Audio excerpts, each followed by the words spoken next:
امر بالمعروف اور نہی عن المنکر کرتے ہیں، اور تقوی کے حصول کا سب سے مؤثر ذریعہ ماہ رمضان ہے۔ حضور نبی کریم صلی اللہ علیہ وسلم نے ارشاد فرمایا کہ جب رات کا آخری تہائی حصہ باقی رہ جاتا ہے تو حق تعالی شانہ عرش سے آسمان دنیا پر نزول فرماتا ہے، مجھ سے کوئی دعا مانگنے والا ہے تاکہ میں اس کی دعا پوری کروں؟ مجھے کون بلاتا ہے کہ میں اسے جواب دوں؟ مجھ سے کوئی مانگنے والا ہے کہ میں اسے عطا کروں؟ مجھ سے کوئی مغفرت طلب کرنے والا ہے کہ میں اس کی مغفرت کروں؟ حضرت ابو ہریرہ رضی اللہ تعالیٰ عنہ سے روایت ہے کہ حضور نبی کریم صلی اللہ علیہ وسلم نے فرمایا کہ رمضان کے آتے ہی جنت کے دروازے کھول دیے جاتے ہیں، دوزخ کے دروازے بند کر دیے جاتے ہیں، اور شیاطین کو زنجیروں سے جکڑ کر قید کر دیا جاتا ہے، اور قیامت کے دن روزے دار جنت کے خوبصورت ترین دروازے ریان سے جنت میں داخل ہوں گے۔ اللہ تعالی رمضان میں تمام مومنین کے رزق کو بڑھا دیتا ہے اور متقی روزے داروں کے تمام گناہ معاف کر دیے جاتے ہیں۔ حضرت ابو سعید رضی اللہ تعالیٰ عنہ فرماتے ہیں کہ اللہ کے رسول صلی اللہ علیہ وآلہ وسلم نے فرمایا کہ جو اللہ کی راہ میں ایک دن کا روزہ رکھے گا، اللہ اس کے چہرے کو دوزخ کی آگ سے 70 برس کی مسافت کے برابر دور کر دے گا۔ پہلے عشرے سے شروع ہونے والے اعمال و افعال۔ رمضان المبارک کا چاند نظر آنے کے بعد اس ماہ مبارک کے حوالے سے ادا کیا جانے والا سب سے پہلا عمل تراویح کی نماز ہے، جس کے لیے اہل ایمان ذوق و شوق سے مساجد کا رخ کرتے ہیں، جہاں بعد نماز عشاء عشق و محبت کی معطر فضاؤں سے سرشار تراویح کے ایمان افروز روحانی اجتماعات میں کیف و سرور کی لذتوں سے بھرپور حفاظ کرام کی مسحور کن تلاوت کلام پاک روح پرور سما باندھ دیتی ہے، اور سامعین حب الہی اور عشق مصطفیٰ صلی اللہ علیہ وسلم میں ڈوب کر ان پاکیزہ ساعتوں میں محو ہو جاتے ہیں۔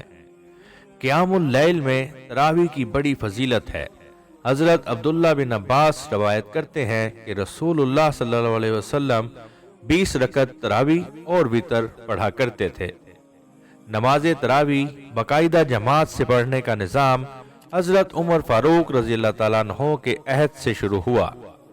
تراویح کا ایک بڑا فائدہ یہ بھی ہے کہ روزانہ تراویح باجماعت پڑھنے کے ثواب کے علاوہ مہینے میں کم از کم ایک بار پورا قرآن سننے کا شرف اور ثواب حاصل ہو جاتا ہے۔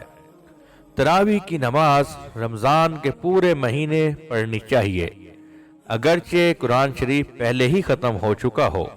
عموماً لوگ ختم قرآن کے بعد تراویح کی نماز ترک کر دیتے ہیں، جو درست نہیں۔ رمضان کے مبارک مہینے میں تہجد کا اہتمام بھی بہت آسانی سے کیا جا سکتا ہے۔ اس کے لیے سحری سے 20 منٹ قبل اٹھ کر تہجد کی نماز ادا کی جا سکتی ہے، جو قرب الہی اور قبولیت دعا کا بہترین وقت بھی ہے۔ حضور نبی کریم صلی اللہ علیہ وسلم کا فرمان ہے کہ فرض نمازوں کے بعد سب سے افضل تہجد کی نماز ہے۔ سحری کے حوالے سے رسول اللہ صلی اللہ علیہ وسلم نے فرمایا کہ سحری کھایا کرو، سحری کھانے میں برکت ہے، کچھ نہ ہو تو چند گھونٹ پانی ہی پی لیا کرو۔ اس ماہ مبارک میں زیادہ تر لوگ باجماعت نماز کی طرف راغب ہو جاتے ہیں۔ باجماعت نماز کی ادائیگی مومن کی پہچان ہے۔ رسول اللہ صلی اللہ علیہ وسلم نے فرمایا 40 دن تک تکبیر اولیٰ کے ساتھ نماز باجماعت ادا کرنے والے کو دوزخ اور نفاق دونوں سے دور کر دیا جاتا ہے۔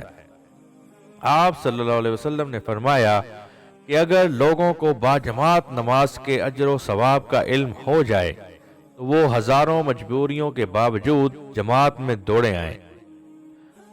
حضرت بریرہ رضی اللہ تعالیٰ عنہ سے روایت ہے کہ حضور نبی کریم صلی اللہ علیہ وسلم نے فرمایا اشراق کی نماز کی ادائیگی کا اجر و ثواب ایک عمرے کی ادائیگی کے برابر ہے۔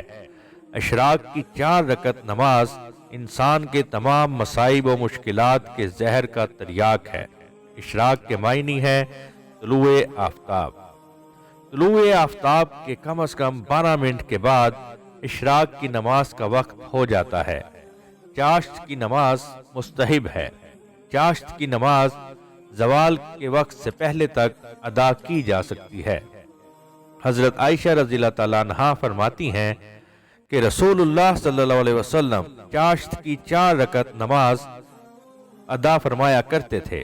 حضرت ابو ہریرہ رضی اللہ تعالیٰ عنہ سے روایت ہے کہ رسول اللہ صلی اللہ علیہ وسلم نے فرمایا، جس نے چاشت کی نماز کا اہتمام کیا اس کے سارے گناہ معاف کر دیے جاتے ہیں، چاہے وہ کثرت میں سمندر کے جھاگوں کے برابر ہی کیوں نہ ہو۔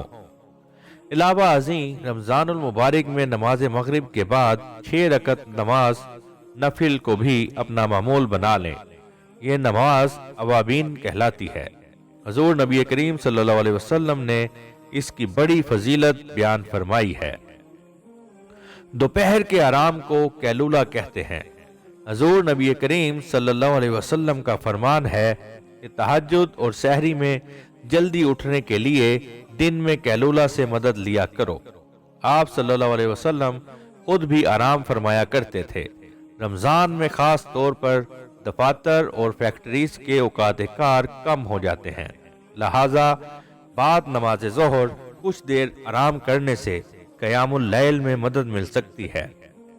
سحری میں تاخیر اور افطاری جلدی کرنا سنت موقدہ ہے۔ حضور نبی اکرم صلی اللہ علیہ وسلم کا عمر بھر یہ معمول رہا کہ آپ صلی اللہ علیہ وآلہ وسلم سحری میں تاخیر اور افطاری جلدی فرماتے۔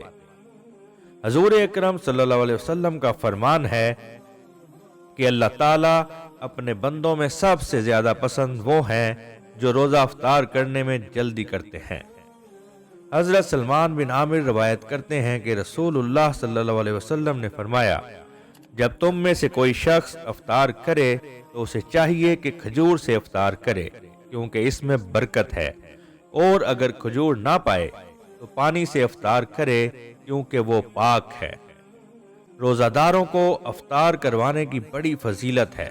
حضور اکرم صلی اللہ علیہ وسلم نے ارشاد فرمایا، جو شخص کسی روزہ دار کو افطار کروائے گا اسے روزہ دار کے برابر ثواب ملے گا، بغیر اس کے روزہ دار کے ثواب میں کمی آئے۔ زکوٰۃ کی ادائیگی ہر صاحب حیثیت پر فرض ہے۔ اس کی ادائیگی کا بہترین اور افضل وقت ماہ رمضان ہے، جہاں ہر فرض عبادت کا ثواب 70 گنا زیادہ کر دیا جاتا ہے۔ رسول اللہ صلی اللہ علیہ وسلم نے فرمایا، جس شخص کو اللہ نے مال دیا اور پھر اس نے زکوٰۃ ادا نہیں کی تو خود اس کا یہ مال قیامت کے دن زہریلے سانپ کی شکل اختیار کر لے گا اور اس کے گلے کا توق بن جائے گا۔ پھر اس کے جبڑوں کو یہ سانپ پکڑ کر کہے گا، میں تیرا مال ہوں، میں تیرا خزانہ ہوں۔ یاد رہے، زکوٰۃ کے پہلے حقدار غریب رشتہ دار ہیں، پھر پڑوسی، دوست احباب اور جان پہچان کے وہ لوگ جو شرم کے باعث دوسروں کے آگے ہاتھ نہیں پھیلاتے۔ ایسے لوگوں کی عزت نفس مجروح کیے بغیر ان کی مدد کرنا بے حد اجر و ثواب کا باعث ہے۔ زکوٰۃ دراصل مال کا میل کچیل ہے، اور اپنے مال کو پاک صاف کرنا ہر صاحب حیثیت پر فرض ہے، لیکن زکوٰۃ کے علاوہ بھی اللہ کی راہ میں فیاضی سے خرچ کرنا نماز کے بعد سب سے بڑی عبادت ہے۔ لہٰذا رمضان المبارک میں دل کھول کر ضرورت مندوں کی مدد کریں اور زیادہ سے زیادہ صدقہ و خیرات کریں۔ ایسے سخی لوگوں کو اللہ بے حساب دیتا ہے۔ غرض یہ کہ اس ماہ مبارک میں جس قدر نیکیاں سمیٹ سکتے ہیں سمیٹ لیں، حقوق العباد پر خصوصی توجہ دیں۔ ماہ رمضان میں اپنے ماتحت ملازمین اور گھریلو نوکروں چاکروں کے اوقات کار میں کمی کر دیں اور ان کے ساتھ خصوصی طور پر نرم رویہ رکھیں، شفقت، برداشت، درگزر اور فیاضی کا مظاہرہ کریں۔ اللہ کی نافرمانی سے بچیں۔ رمضان المبارک میں قرآن فہمی کی عادت ڈال کر اسے ترجمے اور تفسیر کے ساتھ پڑھیں۔ اللہ تعالیٰ قرآن میں فرماتا ہے کہ رمضان وہ مہینہ ہے جس میں ہم نے قرآن کو نازل کیا اور یہ کتاب متقیوں کے لیے ہدایت ہے۔ عشرہ رحمت میں اللہ کو راضی کریں۔ حضرت ابو ہریرہ رضی اللہ تعالیٰ عنہ سے روایت ہے کہ رسول اللہ صلی اللہ علیہ وسلم نے فرمایا، کتنے ہی روزے دار ہیں جنہیں بھوک و پیاس کے سوا کچھ نہیں ملتا، اور کتنے ہی راتوں کو نماز پڑھنے والے ہیں جنہیں اپنی نمازوں سے رت جگہ کے سوا کچھ حاصل نہیں ہوتا۔ رمضان المبارک کا متبرک و محترم مہینہ ایک بار پھر اپنی تمام تر رحمتوں اور برکتوں کے ساتھ سایہ فگن ہے۔ ان قیمتی ساعتوں کو غنیمت جانیے، کون جانے اگلے سال یہ بے شمار فضیلت والے انمول دن نصیب بھی ہوتے ہیں یا نہیں۔ ان مقدس دنوں کے ایک ایک لمحے کو قیمتی جانیے اور عاجزی و انکساری کے ساتھ اپنے سروں کو اللہ کے حضور جھکا دیجیے۔ شب کی تنہائیوں میں رب کے آگے آنسو بہائیے اور اسے راضی کر لیجیے۔ رمضان کے ان بیش بہا دنوں میں اپنی زندگیوں کو بدل ڈالیے، اپنے اندر قوت ایمانی اور عشق محبوب سبحانی پیدا کیجیے، پھر دیکھیے کس طرح اللہ آپ پر مہربان ہوتا ہے۔